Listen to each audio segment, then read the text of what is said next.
Hey, well, it's Huck. And I took my oxygen off and turned the oxygen off here momentarily while I take the video. I think the last time I posted a video, which was several weeks ago now, I told you I've been like on oxygen a lot more than I normally had been. I've always slept with it now for, going on several years now. I will tell you, my condition has worsened here over the last year. And nothing really brought that home more than what happened to me just a couple of days ago. This being Monday, Saturday, I finally was able to schedule, um, uh, I guess, what turns out to be the first of what will eventually be two doses of the Pfizer vaccine. Of course, I live in Ohio, so every state kind of has their own rules, so to speak. In Ohio, even though I have, fourth stage COPD, and I have like, I don't know, 18% lung function, maybe less, none of that actually qualified me to make me eligible to get a vaccine until I guess what would have been about 2 weeks ago. As I stated before, and as I've told other people who, friends of mine or whatever, who were kind of worried about me, my feeling all along has been, look, if I have to wait to get my vaccine, I'm willing to do that. I, I live by myself. I'm not, it's not necessary for me to go to work. I'm on disability, so I'm at home most of the time, almost exclusively. I, you know, I'm not as at risk as millions of other people who do have to go out and put themselves in harm's way, so to speak. So for that reason, I really wasn't, I wasn't really all riled up about the fact that I wasn't able to schedule a vaccine sooner. I figured, my time would come. Now, I give President Biden, a lot of credit. I think he came into this situation finding out that there really wasn't a well thought out plan to distribute these vaccines, or even to have enough vaccine supplied for the demand, let alone enough healthcare providers to deliver the vaccine, enough a distribution plan to get them where they needed to be.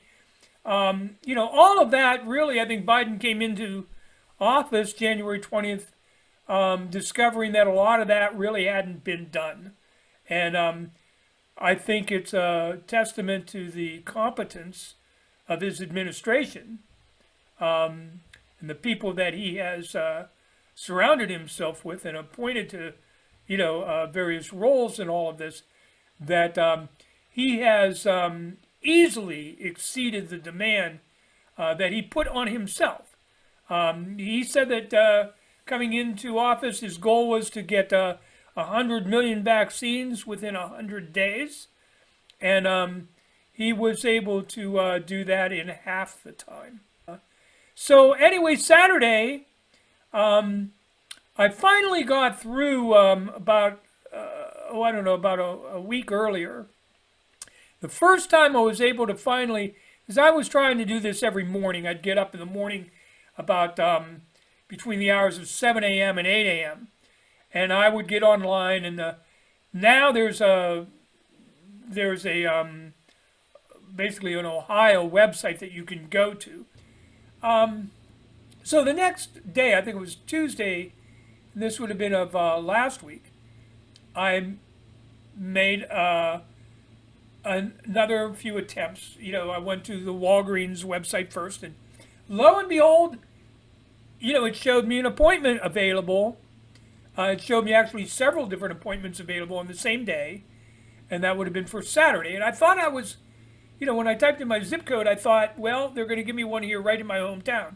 But no, it was one, it was actually about a 45-minute drive from here, way down in Columbiana County, in a small city called Salem, Ohio. And now Columbiana County is kind of the heart of Trump country. I live up in Trumbull County, and Trumbull County is largely Democratic, but it did vote Trump in a kind of by a narrow margin.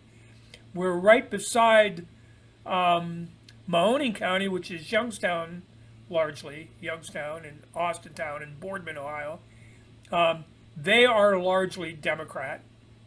But Columbiana County is like strongly Republican. Now, this was not going to deter me from getting my vaccine by any means, but it did worry me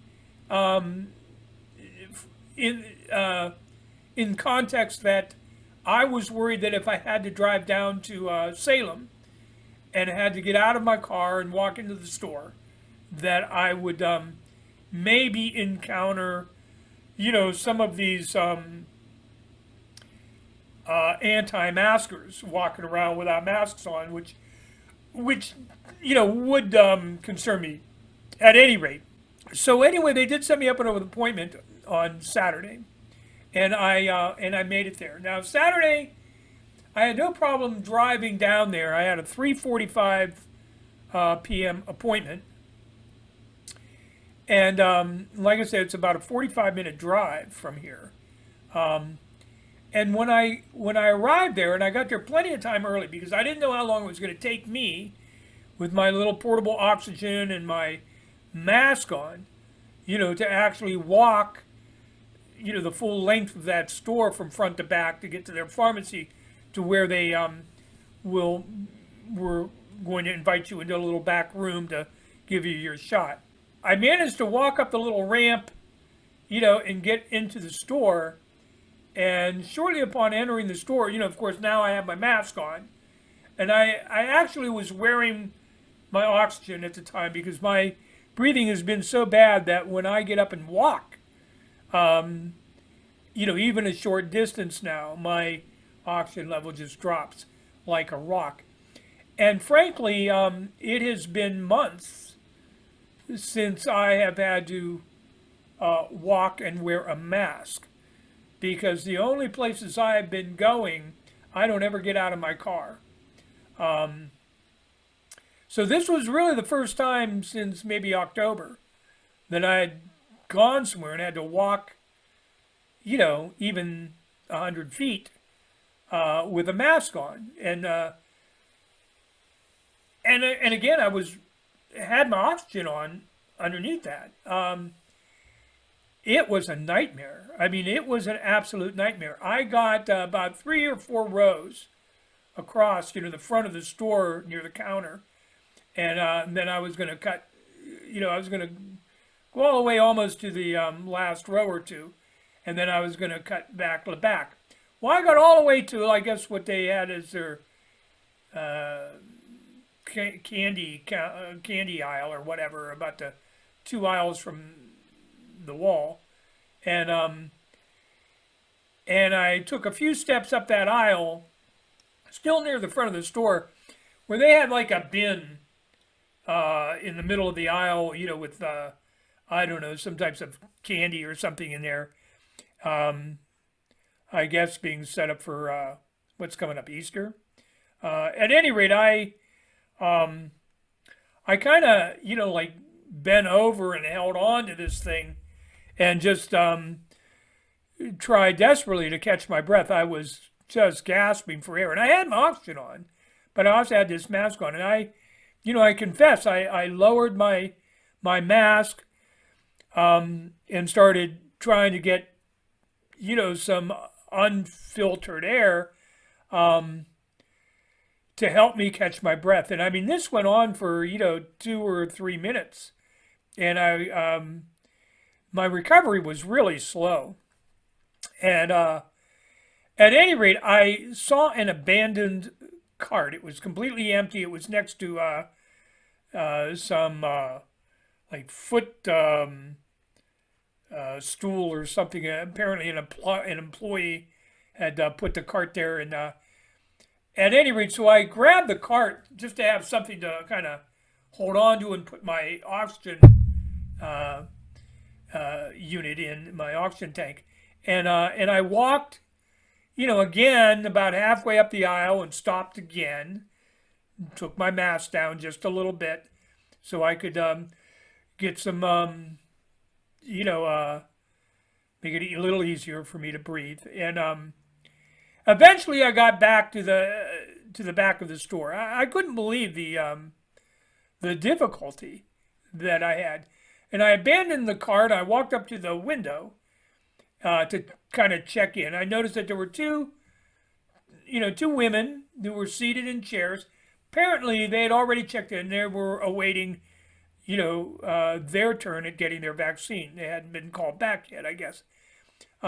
So as I'm standing there, I was so out of breath, I guess it was very noticeable. And one of the two ladies who were seated grabbed a third chair and brought it right up to me. Apparently, realizing that I was struggling to breathe and didn't want me to have to try to, make my way all the way to where the next available chair was, which was, probably about 25 feet away, which was, extremely kind of her. I didn't want to put it right there, though, so I did pick it up and I moved it right beside near where the windows were for, where you checked in and picked up your prescription. Right beside all that, there was a wall where there was a door, and it was through that door that you go into and eventually get your vaccine. There's a little room back there. So I put the chair right next to that door, so you could open the door. And anyway, I didn't want to be in anybody's way exactly, but I did not want to walk any further than I had to. So that's where I sat. And within about, I'd say it took me about 15 minutes before both of those ladies were called in. They came out and they took a seat. And I guess they recommend that you stick around for about 15 minutes just so they can make sure that you don't have, an extremely rare anaphylactic reaction to the vaccine. And so, within about 5 minutes after the second lady came out, of course, they were busy disinfecting everything in the room and the doorknobs and everything. And then they called me in. And while I was getting my shot, one of the other pharmacy employees was nice enough to take my phone and take a picture of me actually receiving the vaccine so that I could post it. And here it is. So that was my big adventure, and I really did struggle much more than I have, previously, wearing that mask inside that store, even though I had my oxygen on. And the reason why it really surprised me was because, there was a stretch this summer. I really confined myself to as little exposure to others as possible, really, since this whole pandemic started back, a year ago in March. In fact, when my brother passed away, was March 9th 1 year ago, March 9th, my brother died. Um, uh, I had already um, stopped going anywhere. Um, and, even then I was starting to use in fact, at first, I wasn't even using curbside express to get my groceries. I was having them deliver it to my house and paying the extra, $9.95 or whatever they were charging. And I did that uh, you know, several times before I finally, got a little braver and started using the curbside express. But at any rate, I did that through June and I think through July. And at that point, the numbers, the number of cases here in Trumbull County and in my town specifically seemed to be stable enough and low enough that I thought I could risk getting on my mobility scooter and driving it the quarter mile or whatever to the local grocery store and getting my own groceries, driving it to the a little more than a quarter mile to the Dollar General store and getting some things. And even a couple of times I probably the riskiest thing I did was I went about the half mile to like where Walgreens is in my town, or right beside that is a hardware store, an Ace hardware store, and or a handyman hardware store. And of course, it was around this past summer that I was with my friend. We were working on this remodeling or repainting and fixing up this what had been my mom's bedroom. And so I made several trips to the hardware store to pick up some things. And that was the one that was kind of the, probably I'd say the riskiest, because for the most part at the grocery store and even Dollar General, most people were wearing a mask. But the hardware store, it was a kind of a different story. At least there were more people that went in there without a mask than I saw at the other places. And so I always felt I was taking a bigger risk going there. But at any rate, I quit doing that around October. When the numbers started going back up again and there was a new surge, prior to Thanksgiving, I know I was worried, I think, that the numbers were going to be going up again. And they did. And so I became a recluse once more. And so that was really the last time, late October probably was the last time I had found myself, actually, in a building of any sort, wearing a mask. And on those occasions, I almost never had my oxygen on. I had it with me. And there were a couple of occasions, maybe because I had the mask on, and I would get up off of the cart to reach over and grab something, high off of the shelf or something and get back on the cart. And just that much movement with, wearing the mask would, of course, get me, short of breath. And I would turn my oxygen on and take a little bit of oxygen in to catch my breath and then turn it off and go on about my shopping. So Saturday was the first real clue that my condition was much worse now. That even wearing oxygen, wearing the mask was really difficult for me. Or at least it was on that day. But I did get through it. Now I'm going to have to repeat that. I have to go back for my second dose. Now, one of the things that I thought I was getting the Moderna vaccine, because when they scheduled me for my first vaccine, immediately, the website took me to schedule my second dose. And the second dose was scheduled 28 days after the first dose. So my second dose is going to come April 10th, again, at 3:45 p.m. And I thought, well, I was of the understanding that the Pfizer vaccine, Pfizer had recommended that the second dose be given 21 days, 3 weeks after the first dose.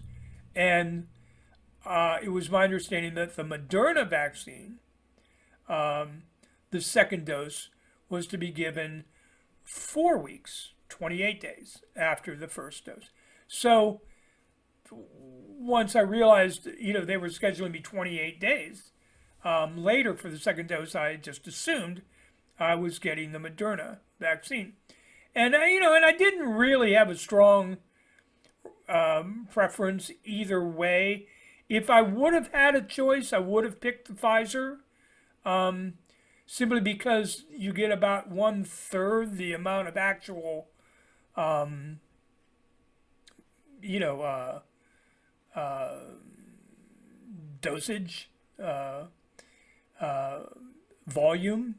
I think the Moderna vaccine gives you about 100 milliliters, if I'm not mistaken, where the Pfizer vaccine, the dose is about 30. So quite a bit of difference. And I have read, where quite a few people have complained about some pretty, not awful, but pretty annoying side effects from the Moderna vaccine, the second dose particularly, whether it be headaches or nausea or, chills or fever, whatever. Of course, these are all, apparently, they're all signs that the vaccine is in fact working. So it's, considered probably a pretty good thing. But still, who wants to go through that? Especially me. I have a hard enough time getting through the day as it is. But on the flip side, the Pfizer vaccine hasn't shown quite the effectiveness against some of the variants, as well as the Moderna vaccine has so far. So, for instance, against the UK variant, the variant that was most prominent in Europe and particularly in the UK, my understanding is the Moderna vaccine actually,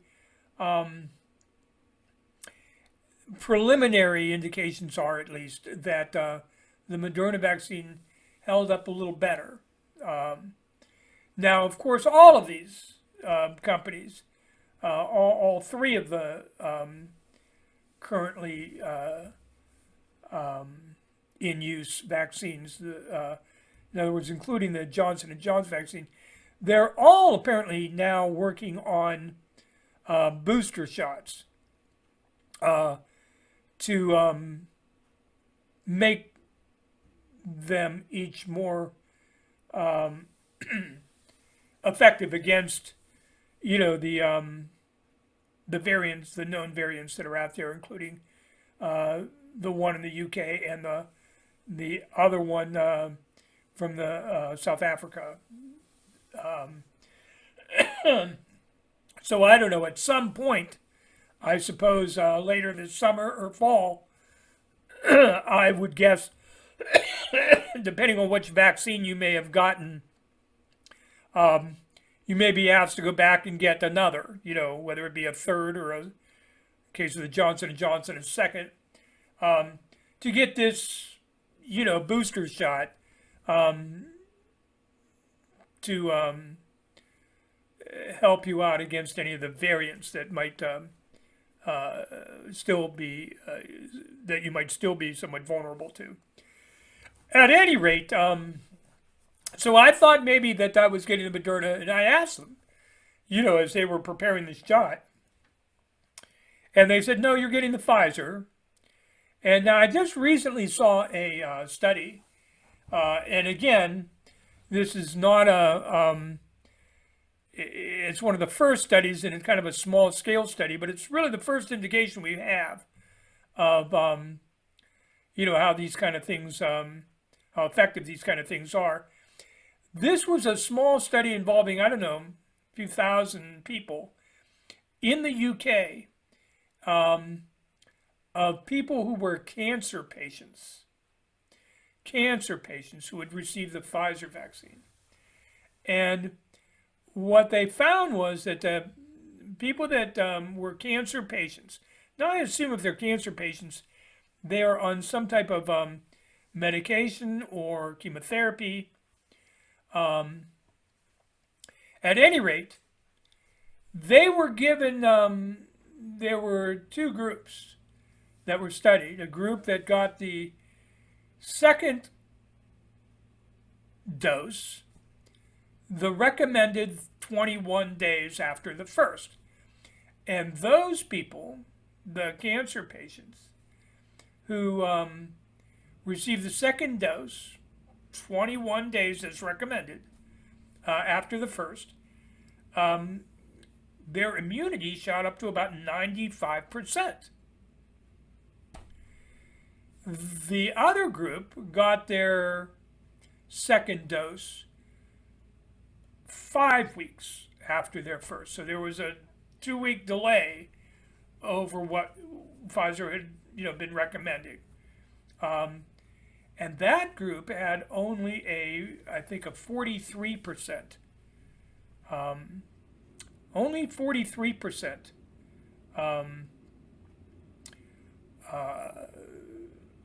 were, showed that they were developing the, strong antibody response to the virus. So, this seemed to strongly indicate that, that the clinical studies, which indicated that people should be getting, their second dose 21 days after the first dose, should be closely followed. And yet, like I said, mine is scheduled 28 days. And so I guess there's nothing I can do about it other than to maybe be happy that it's not 5 weeks, it's only 4. Still, again, I'm not a cancer patient, but I do take certain medications every day. And, I think the conclusion in this study, by the way, was that people of high at-risk groups should, be getting the second dose 21 days rather than, than further delayed. And, so clearly I'm at a high-risk group. So that kind of, concerns me a bit. But, at any rate, I am getting the vaccines, and I'm happy and grateful for that. 2 things that I plan to do after I get my second dose. My understanding is it takes about 2 weeks, more or less, after the second dose, where you're good to go. You're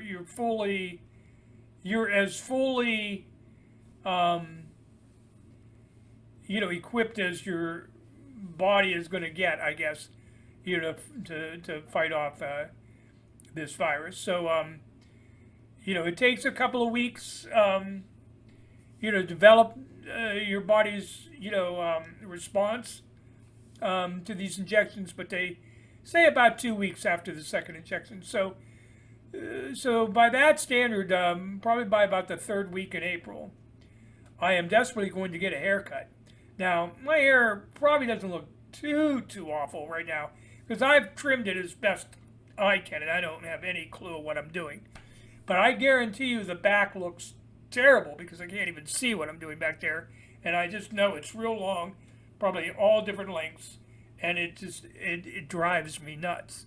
The other thing that I am really anxious to do is to get in to see my lung doctor, which is way overdue. And I really have to discuss the deterioration of my breathing over this last year, which is not where I want to be, and more to the point, I fear where I'm heading. I have put on a great deal of weight in the last few months. Um, I remember when I first went on disability and quit smoking and all of that. I had gotten down to as little as like ridiculously, I weighed about 115 pounds, and for much of my adult life, I really never went over like 125 pounds. Um, uh, Not long after I went on disability, and I did gain a little bit of weight. So I would say up until about a year ago, I was pretty consistent at around 130, 132. And over the last year, that has kind of significantly rose to, I would say most of this year was around 135, 136. I got up to about 142. Um, well, anyway, I'm about 148 right now. You can see it in my cheeks. My face looks much fuller. If you look back at some of my older videos, you can tell, definitely. And I'll be honest with you, there was a time not long ago where I would have welcomed the fact that I'm putting a little bit of weight on, because that's, to a certain extent, some of that's healthy. I was way underweight for a long time. But a lot of this weight is going to my belly and, even up here. And, I'm not used to seeing this, but it is also becoming a burden for me,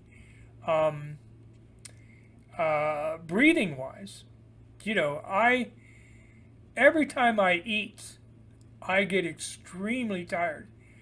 And, if I eat even a small amount, like a sandwich, I want to go to bed. I mean, I literally have to lay down. My breathing becomes labored. I feel real tired, um, because my body has to work a little harder, maybe to digest that food, and maybe puts a little um, more demand on my respiratory system. Um, and I think this has gone on now for months, where every time I eat, I'm laying down for an hour or two. And I mean, I know I was doing that even during football season, um, and it has taken its toll, because instead of moving around and taking some of this, these calories off, um, I'm doing exactly the opposite. And so it's actually, what should have been somewhat of a positive for me has actually now become a negative. So I have got to force myself to try to do whatever exercising I can do, despite my um, my depleted oxygen. Um, and I wish I had I tell you what I really miss. I mean, I miss being able to go to rehab. Of course, it'd be very dangerous for me to do that now. But um, they had a treadmill, which I could set to like 1 mile an hour. And I know the last time I was going there, I was able to get on the treadmill and walk a steady 1 mile an hour pretty much indefinitely. I mean, they had me go for about a quarter of a mile or whatever, but I could have stayed on there longer. I could never do that now.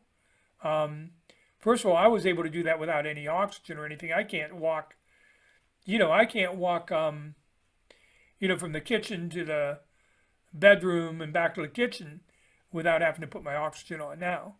Um, so I think that's what I wish I had a little treadmill. I've actually looked at them, but you know, for a halfway decent one that, that would work for what I need it to do. Um, it's just, I can't justify going into that kind of debt. um, so I will have to make do with just walking circles in my house, whatever works. And but I'm going to try to start an exercise regimen here, and it'll start probably very, very modest, and hopefully I'll be able to build on that. Anyway, that's it for now. I thank you very much for watching, and I will see you again real soon.